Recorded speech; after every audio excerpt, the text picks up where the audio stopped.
Welcome back dear, this is Ravi on the screen and you are watching unique new Bharti YouTube channel.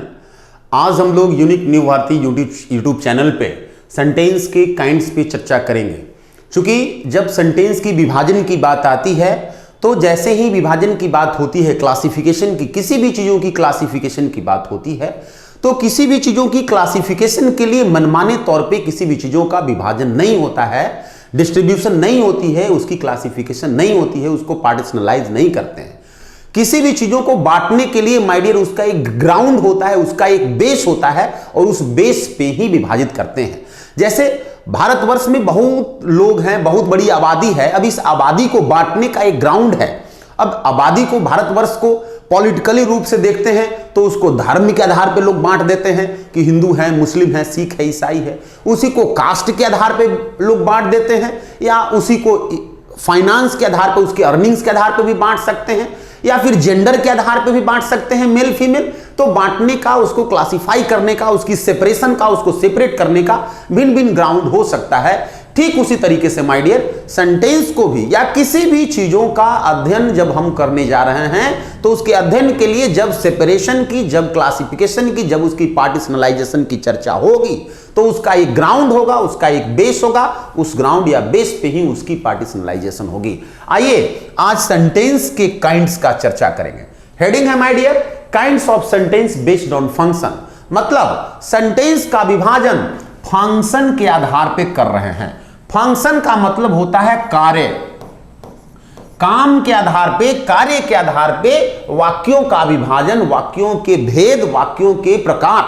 तो my dear वाक्य के 5 प्रकार, वाक्य 5 तरह का होता है। There are 5 kinds of sentence based on function, based on merits.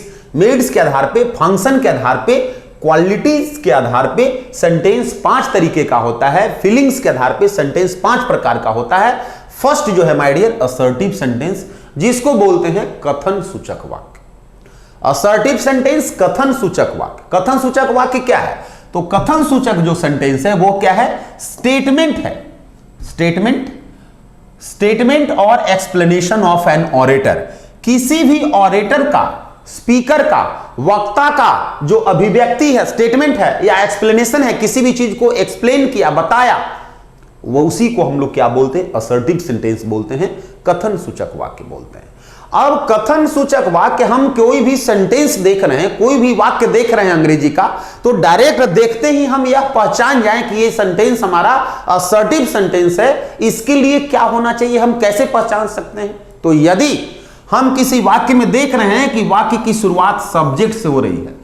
अब वाक्य की शुरुआत सब्जेक्ट से हो रही है, सब्जेक्ट के अंतर्गत कौन कौन आ सकता है, सब्जेक्ट के स्थान पे क्या आ सकता है, ये आप सेंटेंस का पार्ट 1 वॉल्यूम 1 वाले सेंटेंस का पार्ट 1 में देखेंगे तो आपको पता चल जाएगा कि किसी भी वाक्य में सब्जेक्ट के स्थान पे क्या आ सकता है, क्या नहीं आ सकता है।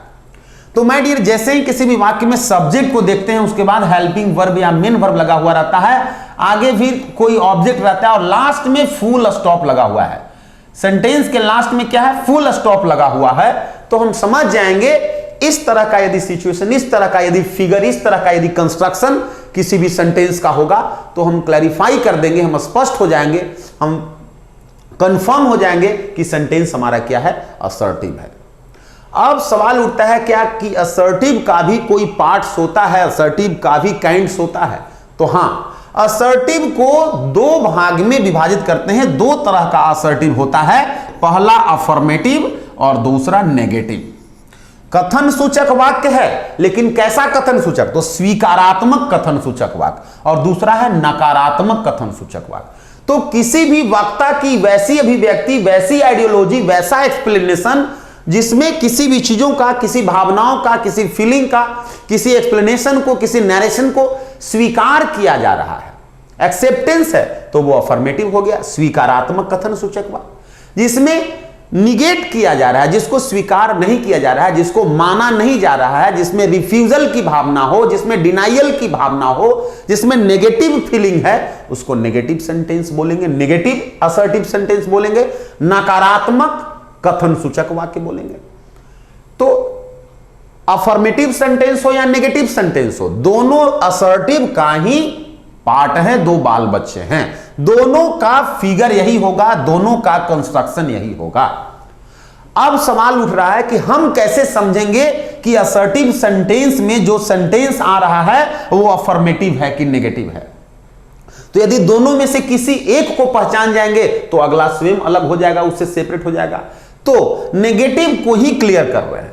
देखिए नोट में लिखा हुआ है द सेंटेंस एडेड विथ, मतलब वैसा सेंटेंस, वैसा वाक्य जो जुड़ा हुआ हो किस चीज से, नो से, नॉर से, नॉट से, नन से, नाइदर से, until, unless, nothing, no one, nobody, hardly, scarcely, rarely, barely etcetera is regarded negative sentence. My dear, किसी भी वाक्य में यदि ये तमाम प्रकार का शब्द देख पा रहे हैं, किसी भी वाक्य में यदि ये शब्द हम देख पा रहे हैं, नो, नॉर, यहां तक आपका, तो समझ जाएंगे कि वो सेंटेंस हमारा नेगेटिव है। और इसके छोड़ करके इससे अलग जो सेंटेंस होगा वो हमारा अफर्मेटिव हो जाएगा। अब आइए सेंटेंस को एग्जांपल से समझ लेते हैं, क्लियर कर लेते हैं। आइए एग्जांपल दिया हुआ, we are never in your favour. अभी हम लोग देखे हैं कि जिस वाक्य में नेवर लगा हुआ रहेगा वो नेगेटिव हो गया। तो देखिए ये हमारा यहां जितना भी सेंटेंस है, सेंटेंस असर्टिव का ही है, ये सब सेंटेंस असर्टिव के अंतर्गत आएगा। लेकिन अब हमें जानना है कि असर्टिव में भी कौन है, अफर्मेटिव असर्टिव है कि नेगेटिव असर्टिव है। तो ये हमारा क्या हो गया माय डियर, नेगेटिव असर्टिव है। नेक्स्ट है सम ऑफ देम सपोर्टेड अस, उन लोगों में से कुछ लोग हम लोगों को सपोर्ट किए। यहां क्या कर रहा है वक्ता, जो भी बोल रहा है, जो भी एक्सप्लेनेशन दे रहा है उसमें सपोर्ट कर रहा है, उसमें क्या कर रहा है, एक्सेप्ट किया है, इसमें कहीं कोई निगेट की बात नहीं है। तो ये हमारा क्या हो गया, अफर्मेटिव हो गए। सेंटेंस असर्टिव है लेकिन असर्टिव का कैसा है, तो अफर्मेटिव है। नेक्स्ट है I have not yet taken a drop of water, मैंने अभी तक एक बूंद पानी तक नहीं लिया हूं। माय डियर देखिए नॉट जुड़ा हुआ है, सेंटेंस में नॉट है, हमें पता है। जैसे ही नॉट देख लिए सेंटेंस में जुड़ा हुआ, वो सेंटेंस हमारा नेगेटिव हो गया। लेकिन नेगेटिव किसका, असर्टिव का ही नेगेटिव है। असर्टिव के ही 2 बाल बच्चे हैं, वो हमारा है अफर्मेटिव और नेगेटिव। नेक्स्ट है everybody was present in the meeting, meeting में सब लोग शामिल था। क्या यहां वक्ता जो बोल रहा है वो किसी चीज को अस्वीकार कर रहा है, कोई रिफ्यूजल है, कोई डिनाइयल है, कोई रिजेक्शन है, ऐसा कुछ नहीं है। मतलब सेंटेंस हमारा क्या है, अफर्मेटिव है, स्वीकार कर रहा है, जो वो एक्सप्लेन कर रहा है उसको मान रहा है। तो माय डियर ये हमारा क्या हो गया, अफर्मेटिव सेंटेंस हो गया। अब अफर्मेटिव किसका है, असर्टिव का अफर्मेटिव, चूंकि असर्टिव के ही 2 पार्ट है, अफर्मेटिव और नेगेटिव। नेक्स्ट है नन वाज प्रेजेंट, जैसे ही हम नन देख लिए क्लियर हो गए कि सेंटेंस हमारा क्या है, नेगेटिव है। असर्टिव का एक कैसा सेंटेंस है, नेगेटिव सेंटेंस, मतलब कोई भी उपस्थित नहीं था, नहीं था, नेगेटिविटी आ गया। रिफ्यूजल है, रिजेक्शन है, वाक्य में नेगेटिव फीलिंग है। I know nothing about you, मैं आपके बारे में कुछ भी नहीं जानता हूं, मतलब वक्ता जो है क्या कर रहा है, अस्वीकार कर रहा है, हम जानते नहीं है भाई, रिजेक्ट कर रहा है। तो रिजेक्शन, डिनाइयल, हमारा रिफ्यूजल का फीलिंग आएगा तो वो कंफर्म कर देगा कि सेंटेंस नेगेटिव है। यदि फीलिंग को हम नहीं समझते हैं तो डायरेक्ट हम वर्ड को देख करके फिट कर देंगे कि हमारा सेंटेंस अफर्मेटिव है कि नेगेटिव है। देखिए यहां हमारा लगा हुआ है नथिंग, हमें पता है सेंटेंस में नथिंग है, तो हमारा ये क्या हो गया, सेंटेंस नेगेटिव हो गया। देखिए नेक्स्ट देखिए something is better than nothing, कुछ नहीं होने से अच्छा कुछ होना है, माने कुछ अच्छा है कुछ भी नहीं होने से।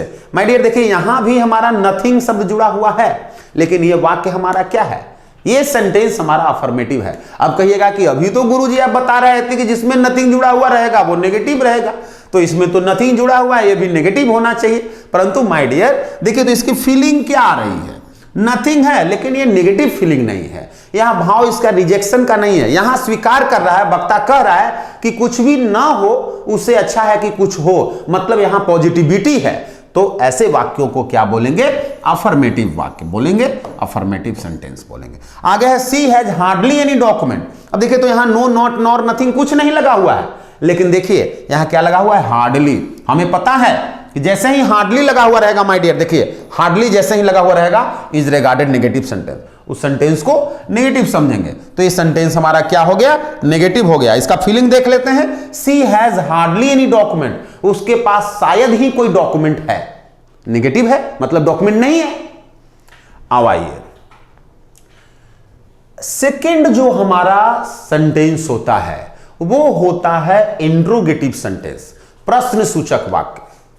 माय डियर, प्रश्न सूचक वाक्य क्या डिनोट करता है, कैसे वाक्यों को प्रश्न सूचक वाक्य समझेंगे कहेंगे, तो ध्यान देने की बात, डिनोट्स इंक्वायरी ऑफ एनीथिंग, वैसे वाक्य जिसमें किसी भी चीजों का जानकारी ज्ञात करना हो, इंफॉर्मेशन लेना हो, इंक्वायरी करना हो, किसी भी चीजों पर क्वेश्चन करना हो, क्वेश्चन की बात हो, तो वैसे सेंटेंस को इंट्रोगेटिव सेंटेंस बोलते हैं। अब इंट्रोगेटिव के भी दो बाल बच्चे हैं। इंट्रोगेटिव भी दो प्रकार का होता है। फर्स्ट हमारा है यस नो इंट्रोगेटिव और सेकंड है WH इंट्रोगेटिव। लेकिन इसके पहले ध्यान देना है कि हम किसी भी वाक्यों को देखते ही, अंग्रेजी का मैं वाक्य देखा और मैं फिट हो गया, मेंटली कंफर्म हो गया कि ये सेंटेंस हमारा इंट्रोगेटिव है, वो कैसे? तो ध्यान रहे, किसी भी वाक्य में हेल्पिंग वर्ब जानते हैं, हेल्पिंग वर्ब की संख्या कितनी? 24। तो कोई भी हेल्पिंग वर्ब से यदि वाक्य का शुरुआत हो, वाक्य में हेल्पिंग वर्ब जो है is, are, am, was, were, has, have, had, do, does, did, can, could, may, might, जो 24, वो वाक्य में सब्जेक्ट के पहले लगा हुआ हो और वाक्य लास्ट में साइन ऑफ इंट्रोगेशन लगा हुआ हो, क्वेश्चन वाला चिन्ह दिया हुआ हो, ये जिसको हम लोग साइन ऑफ इंट्रोगेशन बोलते हैं, इस तरह का फिगर दिया हुआ हो, तो हम कंफर्म हो जाएंगे कि ये सेंटेंस हमारा इंट्रोगेटिव है। अब हमारे दिमाग में बात आएगा कि सेंटेंस इंट्रोगेटिव तो है, लेकिन कौन सा इंट्रोगेटिव है? यस नो इंट्रोगेटिव की WH इंट्रोगेटिव? तो ध्यान रखना है माय डियर, यदि यहीं से इसी हेल्पिंग वर्ब से ही सेंटेंस स्टार्ट रहेगा, इसके पहले कुछ नहीं रहेगा, मतलब यस नो इंट्रोगेटिव है। और यदि इस हेल्पिंग वर्ब के पहले WH वर्ड कहें तो क्वेश्चन वर्ड जिसको बोलते हैं, W से what, why, when, who, which, whom, where, ये सब W का हो गया। H का how, how much, how far, how long, how often, how old. तो इस प्रकार के जो शब्द यदि इसके पहले लगा हुआ हो तो हम समझ जाएंगे कि ये WH इंट्रोगेटिव है। दूसरे तरीके से यदि कोई इंट्रोगेटिव क्वेश्चन यदि देखा जाए, इंट्रोगेटिव ये हमारा सेंटेंस है, अब उस सेंटेंस का रिप्लाई, उस सेंटेंस का आंसर हां या नहीं में हो जाए तो उसको भी हम क्या समझेंगे my dear? Yes no interrogative समझेंगे। जैसे कोई यदि बोलता है are you ready, are you ready, क्या आप तैयार हो? आर यू रेडी, क्या आप तैयार हो? इसका जवाब क्या आएगा? हां मैं तैयार हूं, नहीं मैं तैयार नहीं हूं। तो देखिए ये क्वेश्चन है, इंट्रोगेटिव सेंटेंस है, लेकिन इसका जवाब क्या आया? हां या नहीं। तो जिस क्वेश्चन का जवाब हां या नहीं में आ जाए इसको हम यस नो इंट्रोगेटिव कहेंगे। लेकिन यदि सवाल हो जाए, यदि क्वेश्चन है लेकिन क्वेश्चन पूछा जाए हाउ आर यू, आप कैसे हो, अब इसका जवाब हां या नहीं में होगा। कोई पूछेगा आप कैसे हो तो आप कहिएगा हां, आप कैसे हो, नहीं, यह जवाब नहीं हुआ। इसके जवाब के लिए हमको कुछ एक्सप्लेन करना होगा, कुछ व्याख्या करना होगा। तो ऐसे इंट्रोगेटिव सेंटेंस को एक्सप्लेनेटरी इंट्रोगेटिव या WH इंट्रोगेटिव बोलते हैं। ठीक है, अब देख सकते भी हैं, देखिए यहां हेल्पिंग वर्ब है, उसके बाद यू है हमारा सब्जेक्ट है, लेकिन इसके पहले है क्या है? WH वर्ड जुड़ा हुआ है, तो WH इंट्रोगेटिव था। और आर यू रेडी में आर के पहले कुछ नहीं था तो यस नो इंट्रोगेटिव है। तो किसी तरीके से आप पहचान सकते हैं कि हमारा सेंटेंस कैसा है और किसके अंतर्गत है। अब आइए देखते हैं, एग्जांपल देखते हैं। हाउ आर यू, देखिए यू हमारा क्या है? नाउन प्रोनाउन है, इसके पहले हेल्पिंग वर्ब लगा हुआ है और उसके पहले हमारा WH का वर्ड लगा हुआ है। तो और लास्ट में देखिए हमारा साइन ऑफ इंट्रोगेशन है। तो सेंटेंस तो इंट्रोगेटिव है, लेकिन कैसा इंट्रोगेटिव है माय डियर? तो इसको बोलेंगे WH इंट्रोगेटिव। आगे व्हाट डू दे नो, वे लोग क्या जानते हैं? देखिए दे के पहले हमारा हेल्पिंग वर्ब है, लेकिन हेल्पिंग वर्ब के पहले वांट लगा हुआ है, W का वर्ड लगा हुआ है, तो इसको भी हम क्या बोलेंगे? WH इंट्रोगेटिव बोलेंगे। अब है आर यू रेडी, क्या आप रेडी हो? देखिए यू है हमारा सब्जेक्ट, सब्जेक्ट के पहले आगे हेल्पिंग वर्ब लगा हुआ है, लेकिन इसके पहले कुछ नहीं है, तो इसको यस नो इंट्रोगेटिव बोलेंगे। क्या व्हाट विल यू डू, देखिए यू के पहले हमारा हेल्पिंग वर्ब लगा हुआ है और इसके पहले भी हमारा वांट W वर्ड लगा हुआ है, तो ये हमारा WH इंट्रोगेटिव हो गया, ये हमारा यस नो इंट्रोगेटिव हो गया माय डियर। नेक्स्ट है हैव यू अप्रोच्ड हिम, देखिए यहां यू है सब्जेक्ट और सब्जेक्ट के पहले हमारा हेल्पिंग वर्ब हैव लगा हुआ है, तो ये हमारा क्या हो गया? यस नो इंट्रोगेटिव हो गया। नेक्स्ट है मे यू हेल्प मी, क्या आप मुझे सहायता कर सकते हैं? तो ये हमारा देखिए सब्जेक्ट है, सब्जेक्ट के पहले आगे हमारा हेल्पिंग वर्ब लगा हुआ है, मॉडल हेल्पिंग वर्ब, तो ये भी हमारा क्या हो गया? यस नो इंट्रोगेटिव हो गया। आगे है मे यू लिव लॉन्ग, आप चिरंजीवी हो, आपकी उम्र लंबी हो, आप दीर्घायु हो। क्या ये इंट्रोगेटिव सेंटेंस है? यहां हमारा सब्जेक्ट है, सब्जेक्ट के पहले आगे मॉडल हेल्पिंग वर्ब लगा हुआ है, लेकिन लास्ट में देखिए, लास्ट में जो है चुपके से साइन ऑफ इंट्रोगेशन नहीं लगा के साइन ऑफ एक्सक्लामेशन लगा दिया, एक्सक्लामेटरी वाला साइन लगा दिया, इतने में मामला गड़बड़ा गया। अब यहां पे ये जो सेंटेंस हमारा है इंट्रोगेटिव नहीं होकर के ऑप्टेटिव सेंटेंस हो गया, कामना सूचक वाक्य, इच्छा सूचक वाक्य हो गया, सारा कुछ है माय डियर। लेकिन देखिए यहां पे क्या आ गया? एक्सक्लेमेशन का सिंबल आ गया, जो इसका तमाम फीलिंग को ही चेंज कर दिया। तो दोनों को ध्यान रखना है, हेल्पिंग वर्ब आगे होना चाहिए, लास्ट में साइन ऑफ इंट्रोगेशन होना चाहिए, तब हम इंट्रोगेटिव बोलेंगे उसको। नेक्स्ट है how should we perform it, हम लोग इसे कैसे परफॉर्म करना चाहिए। माय डियर देखिए वी हमारा सब्जेक्ट है, सब्जेक्ट के पहले हमारा हेल्पिंग वर्ब लगा हुआ है और उसके पहले WH वर्ड लगा हुआ है, ये हमारा इंट्रोगेटिव है, लास्ट में देखिए साइन ऑफ इंट्रोगेशन लगा हुआ है। अब कोई पूछेगा कि कैसा इंट्रोगेटिव है, तो बता देंगे WH इंट्रोगेटिव है, क्योंकि WH का वर्ड लगा हुआ है, मेंशन है इसमें। नेक्स्ट देखते हैं, थर्ड नंबर का जो सेंटेंस है माय डियर, वो है इंपरेटिव सेंटेंस। इंपरेटिव सेंटेंस का अभिप्राय होता है आज्ञा सूचक वाक्य, अनुरोध बोधक वाक्य। कह रहा है कि एक्सप्रेसेस, मतलब इंपरेटिव सेंटेंस जो है व्यक्त करता है, क्या व्यक्त करता है? ऑर्डर आज्ञा को, रिक्वेस्ट गुजारिश को, निवेदन को, एडवाइस सलाह को, ऑफर प्रस्ताव को, प्रपोजल को। तो ऐसे कोई वाक्य जिसमें इस तरह का फीलिंग आए, जिससे ये फीलिंग डिनोट हो रहा हो, व्यक्त हो रहा हो, इस तरह का फीलिंग को रिप्रेजेंट कर रहा हो, तो वैसे वाक्य को इंपरेटिव सेंटेंस कहेंगे। एग्जांपल से समझ लेते हैं, डू इट एट वंस, इसे शीघ्र करो, ये क्या है? आदेश हो गया। लेकिन इसी में आगे क्या लग गया my dear? Do it at once, लेकिन उसमें क्या लगा हुआ? Please do it at once, कृपया कर इसे शीघ्र करो। तो ये हमारा क्या हो गया? रिक्वेस्ट को डिनोट कर दिया और ये ऑर्डर को डिनोट कर दिया। दोनों ही वाक्य हमारा इंपरेटिव है, लेकिन ये रिक्वेस्ट दिखाया, ये हमारा रिक्वेस्ट दिखाया और ये ऑर्डर दिखा दिया। नेक्स्ट है have a glass of water, एक ग्लास पानी लीजिए, ये क्या है? ऑफर हम किए, कुछ लेने देने के यहां क्या हुआ? ऑफर हुआ, तो ये भी सेंटेंस इंपरेटिव है, लेकिन ये क्या दिखा रहा है? ऑफर को दिखा रहा है। काइंडली हेल्प मी, कृपया कर मेरी मदद करें, ये रिक्वेस्ट है, रिक्वेस्ट करें। लेट्स गो नाउ, अब हम लोग चले, ये क्या है? ऑफर है, प्रपोजल है, हम प्रस्ताव रख रहे हैं किसी के समझ, अब चला जाए, प्रस्ताव है, ऑफर है, तो सेंटेंस हमारा इंपरेटिव है। प्लीज टेक योर सीट, अपना स्थान ग्रहण कीजिए, कृपया कर आप अपना स्थान लीजिए, तो हमारा रिक्वेस्ट को डिनोट कर रहा है। हेल्प द नीडी, जरूरतमंद की सहायता करें, ये क्या है? सलाह हो सकता है, किसी को आदेश तो हम नहीं दे सकते हैं, सहायता करेगा या नहीं करेगा वो तो उसके मन पे है, लेकिन ये सलाह हो सकता है, तो ये हमारा एडवाइस को दिखा रहा है, सजेशन को दिखा रहा है। रिस्पेक्ट द एल्डर्स, बड़ों की रिस्पेक्ट करें, आदर करें, ये आपका सलाह हो सकता है किसी को। गो आउटसाइड, बाहर जाओ, ये आदेश है, इसमें कोई पोलाइटनेस नहीं है, तो हमारा आदेश है। तो इस प्रकार का जितना भी शब्द होगा जिससे order, request, advice, offer, proposal की भावनाएं आएंगी, फीलिंग आएगी, वैसे तमाम प्रकार के वाक्य को इंपरेटिव के अंतर्गत ही रखेंगे। नेक्स्ट जो सेंटेंस है माय डियर, चौथे नंबर पे, वो है ऑप्टेटिव सेंटेंस, जिसको बोलते हैं कामना सूचक वाक्य, इच्छा बोधक वाक्य, इच्छा सूचक वाक्य। मूल तौर पे ये ऑप्टेटिव सेंटेंस तीन चीजों को व्यक्त करता है। डिनोट्स विश, विश का मतलब होता है कामना, इच्छा, शुभकामना, ब्लेस आशीर्वाद, कर्स अभिशाप।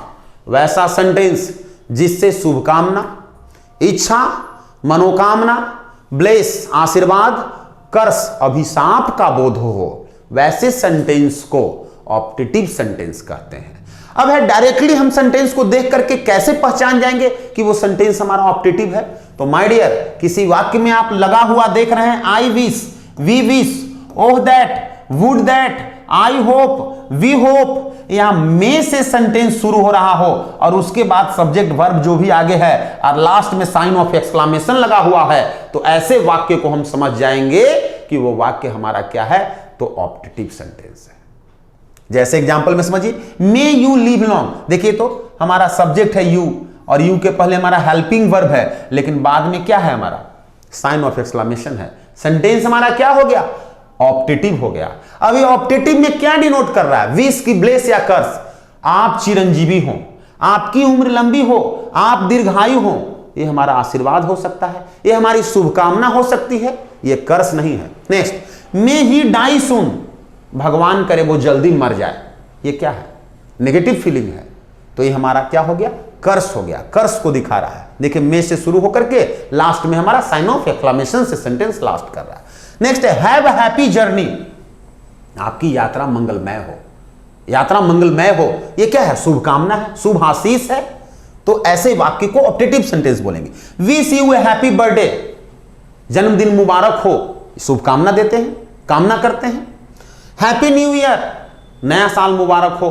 तो ये एज यूजुअली इस तरह का हम लोग सेंटेंस यूज करते हैं, लेकिन ध्यान रहे ऐसे वाक्यों में लास्ट में हम लोग कहीं मेंशन करते हैं, फुल स्टॉप लगा देते हैं। फुल स्टॉप नहीं लगाना चाहिए, साइन ऑफ एक्सक्लेमेशन पुट करना चाहिए। नेक्स्ट है may God bless you a son, ईश्वर आपको एक सन दे, सन मीन सूरज नहीं, SON, सन मीन पुत्र दें। तो यहां क्या है, मैं ईश्वर से प्रार्थना कर रहा हूं, आपका शुभकामना कर रहा हूं, आपके लिए आशीर्वाद की बात हो रही है, मैं आपको आशीर्वाद दे रहा हूं ऐसा। तो ये भी सेंटेंस हमारा विश या ब्लेस की बात कर रहा है, सेंटेंस ऑप्टेटिव हो गया। नेक्स्ट है आई विश, देखिए सेंटेंस में क्या जुटा हुआ है, आई विश, और आगे जो भी है नाउन प्रोनाउन है, लास्ट में हमारा साइन ऑफ एक्सक्लेमेशन है, सेंटेंस हमारा ऑप्टेटिव हो गया। वी होप, देखिए वी होप, आई होप लगा हुआ है और आगे हमारा साइन ऑफ एक्सक्लेमेशन है, सेंटेंस हमारा क्या हो गया, ऑप्टेटिव हो गया। मतलब we hope you will do better, हम लोग आशा करते हैं आप अच्छा करेंगे, ये क्या है, शुभकामना है। I wish you get success, मेरी इच्छा है आप सफल हो, ये क्या है, शुभकामना है, आशीर्वाद है। और आइए लास्ट का जो सेंटेंस है माय डियर, पांचवें पायदान पे, वो है एक्सक्लेमेटरी सेंटेंस, जिसको बोलते हैं आश्चर्य सूचक वाक्य, आश्चर्य बोधक वाक्य। तो देखिए सडन फीलिंग, एक्शन और इमोशन, वैसा कोई भी वाक्य जो किसी भी फीलिंग, किसी भी चीजों की अनुभूति, अचानक किसी भी चीजों का अनुभूति, अचानक कोई काम का होना या अचानक किसी भी प्रकार का इमोशन आना, all of sudden feeling, emotion या एक्शन की बात होगी, तो वैसे सेंटेंस को एक्सक्लेमेटरी सेंटेंस के अंतर्गत रखेंगे, हम उसको आश्चर्यबोधक वाक्य कहेंगे। सवाल उठ रहा है कि यदि हमें फीलिंग पता नहीं है तो हम डायरेक्ट कैसे पहचान जाएंगे किसी सेंटेंस को कि वो सेंटेंस हमारा एक्सक्लेमेटरी है। तो ध्यान रहे, किसी वाक्य की शुरुआत what, too, so, such, how, oh, fie, इस तरह का जो है फीलिंग का वाक्य हमारा आएगा, वाक्य की शुरुआत होगी और लास्ट में साइन ऑफ एक्सक्लेमेशन होगा, हम समझ जाएंगे कि वो सेंटेंस हमारा क्या है, एक्सक्लेमेटरी सेंटेंस है। जैसे देखिए what, so, such, how, oh, bravo, देखिए सब में साइन ऑफ एक्सक्लेमेशन, सब में साइन ऑफ एक्सक्लेमेशन, तो ऐसे वाक्य को क्या कहेंगे, एक्सक्लेमेटरी सेंटेंस बोलेंगे। करें कि व्हाट अ लवली बेबीज, कितना प्यारा बच्चा है, ये आश्चर्य है। बच्चा की जो ओवरऑल जो अपीयरेंस आ रही है, जो फिजिकल अपीयरेंस आ रही है, उसको देख करके व्यक्ति ऑल ऑफ सडन उस चीज को देखा है, अब उससे क्या हो रहा है, सडनली अटैच्ड हो रहा है। तो यहां हमारा क्या हो गया, एक्सक्लेमेटरी सेंटेंस हो गया। सो प्लीजेंट डे, इतना सुहाना दिन, आश्चर्य का फीलिंग है, ठीक है, यहां पे आश्चर्य है। Such a mean guy you are, इतना घटिया इंसान तुम हो, यहां पे क्या है, फीलिंग है, इमोशन है, अचानक किसी भी चीजों से ऑल ऑफ सडन देखने सुनने के बाद उसके प्रति ऐसी फीलिंग है, ऐसा इमोशन है, तो ऐसे वाक्यों को एक्सक्लेमेटरी सेंटेंस बोलेंगे। तो अब मैं आशा करता हूं आप लोगों से कि ये वीडियो आप लोगों को काइंड्स, जो सेंटेंस की काइंड्स की बात होती है, वो सेंटेंस की काइंड, सेंटेंस को भिन्न भिन्न तरह के सेंटेंस को पहचानना, सेंटेंस को समझना, सेंटेंस को अलग अलग तरीके से कैसे सेपरेट करें, इस चीज को समझने में आप लोगों के लिए काफी लाभकारी सिद्ध होगा। यदि वीडियो हमारा पसंद आया हो तो आप ज्यादा से ज्यादा लाइक दें, लोगों तक पहुंचाएं, शेयर करें, और यदि अभी तक आप हमारा चैनल सब्सक्राइब नहीं किए हैं, सब्सक्राइब करें। हाँ, एक चीज ध्यान दीजिए, बेल आइकॉन दबाना ना भूलें, क्योंकि इसी तरह का वीडियो का अपडेट आपके पास सबसे पहले पहुंचे, उसके लिए घंटी बजाइए और नया से नया वीडियो पाइए। तो आइए अब हम लोग मिलते हैं नए सीरीज में। बहुत बहुत धन्यवाद।